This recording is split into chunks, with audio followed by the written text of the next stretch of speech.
जुलाई 6, 2016 की वह शाम थी। हमारे देश के सबसे अनुभवी और निडर पैरानॉर्मल इन्वेस्टिगेटर जिन्होंने 6000 से अधिक केस सुलझाए थे, आज खुद डरे हुए थे। उनका नाम था गौरव तिवारी। यह कहानी उनके आखिरी केस की है, वह केस जिसके सीधे बाद उनकी रहस्यमय परिस्थितियों में मौत हो गई। इंटरनेट पर इस केस की जानकारी बहुत कम मिलती है, लेकिन गहन शोध के बाद यह पता चलता है कि उनकी मृत्यु के पीछे का सच उनके इसी आखिरी इन्वेस्टिगेशन से जुड़ा हुआ है। साल 2009 में गौरव तिवारी ने इंडियन पैरानॉर्मल सोसाइटी की शुरुआत की थी। यह सोसाइटी ऐसे मामलों को हल करती थी जो समाज और विज्ञान की समझ से परे थे, जहां इंसान अचानक अजीबोगरीब हरकतें करने लगता और जिसका सीधा संबंध आत्माओं और पैरानॉर्मल दुनिया से माना जाता। जुलाई 2016 की उस शाम को गौरव तिवारी को दिल्ली के जनकपुरी इलाके से एक कॉल आया। कॉल करने वाले ने बताया कि उनकी युवा बेटी पिछले कुछ दिनों से बेहद अजीब व्यवहार कर रही है।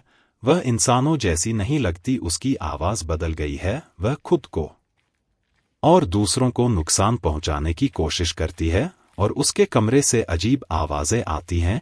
उस दिन गौरव की तबीयत ठीक नहीं थी, वह पिछले कुछ समय से गहरे डिप्रेशन और एक अजीब सी नकारात्मक ऊर्जा से घिरे हुए थे। उनकी टीम ने सलाह दी कि वे आराम करें और टीम के अन्य सदस्य केस को हैंडल कर लेंगे। लेकिन जब गौरव ने सुना कि लड़की की हालत बहुत गंभीर है और वह लगातार चीख रही है, तो उन्होंने खुद जाने का फैसला किया। शायद उनकी मौजूदगी से लड़की को शांति मिले। गौरव और उनकी टीम जनकपुरी स्थित उस मकान के बाहर पहुंचे तो बिल्डिंग के बाहर लोग इकट्ठा थे। लड़की की चीखें पूरी इमारत में गूंज रही थीं। गौरव ने हमेशा की तरह पहले यह सुनिश्चित करने का निर्णय लिया कि कहीं यह कोई मानसिक बीमारी तो नहीं, वह schizophrenia, dissociative identity disorder, did या किसी अन्य साइकोलॉजिकल कंडीशन के बारे में सोच रहे थे। जैसे ही वह फ्लैट के अंदर दाखिल हुए, लड़की की चीखें अचानक बंद हो गईं। वह लड़की जो पल भर पहले तक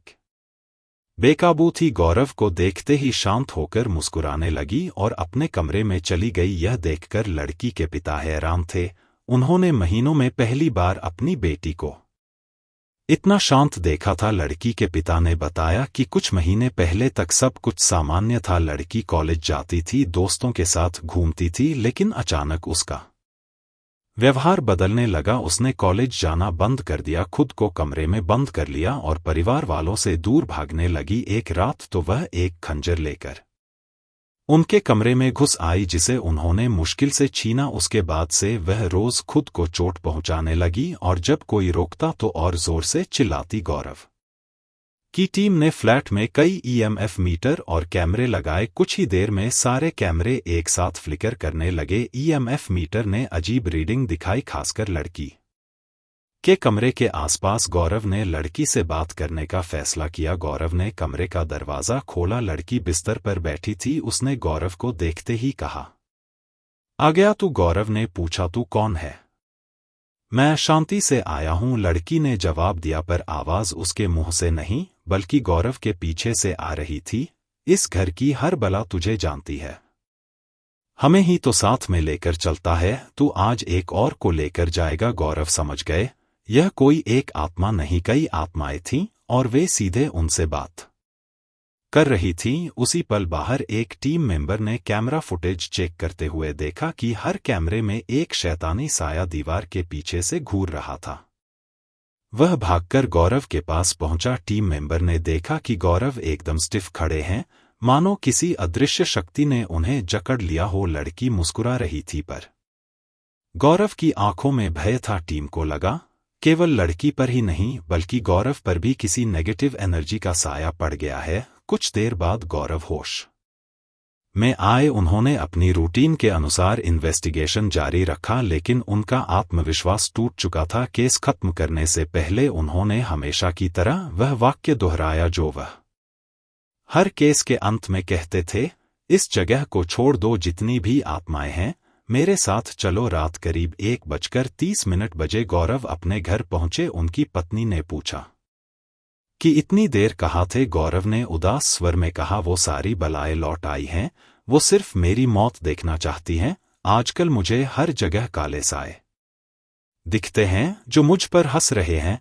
यह कहकर वह सीधे अपने कमरे में चले गए। अगली सुबह गौरव ने सामान्य दिनचर्या के अनुसार उठकर मेल्स चेक किए, परिवार के साथ बैठे और फिर नहाने के लिए बाथरूम में गए। कुछ समय बाद परिवार वालों ने बाथरूम से गिरने की आवाज सुनी। दरवाजा तोड़कर अंदर जाने पर उन्होंने गौरव को फर्श पर पड़ा पाया, गले में दुपट्टा लिपटा हुआ था। नब्ज चेक करने पर पता चला गौरव तिवारी की मौत हो चुकी थी। पुलिस ने इसे आत्महत्या दर्ज किया, पर गौरव के परिवार और टीम का मानना था कि यह मामला इतना साधारण नहीं था। गौरव की पत्नी ने बताया कि उनकी मौत से पहले वह लगातार एक नकारात्मक शक्ति के बारे में बात करते थे जो उनके पीछे लग गई थी और उन्हें डिप्रेशन में धकेल रही थी। जनकपुरी के उस केस में लड़की ने जो कहा था, हमें ही तो साथ में लेकर चलता है, तो आज एक और को लेकर जाएगा।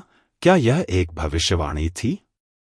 क्या गौरव ने सच में हजारों आत्माओं को अपने साथ जोड़ लिया था और आखिरकार वे ही उनकी मौत का कारण बनी?